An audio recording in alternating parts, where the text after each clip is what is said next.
What happens when a user taps on an app icon in Android?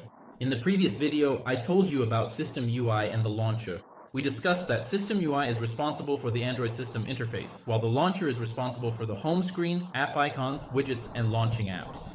If you still haven't watched those videos, I highly recommend scrolling down and starting from the beginning. The episodes turned out to be extremely interesting and informative. Let's get back to the topic of the video. So, when a user taps on an app icon, the launcher creates a special intent and tells the system, I want to open a specific activity from a certain app. Next, this request is sent to the framework services.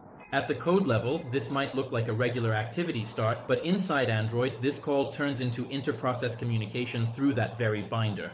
So the request from the launcher goes through the binder to the system server, and inside the system server, those very Android framework services are running.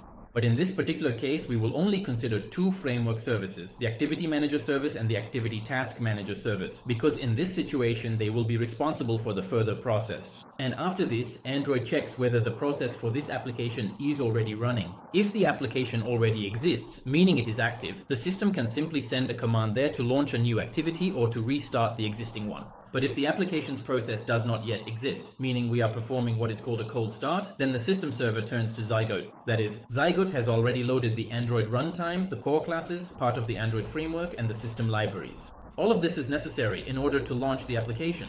And so, when the system server asks Zygote to create a process, Zygote simply performs a fork, meaning the Linux kernel creates a new process based on an existing one. But the process itself does not yet mean that the application is ready to use.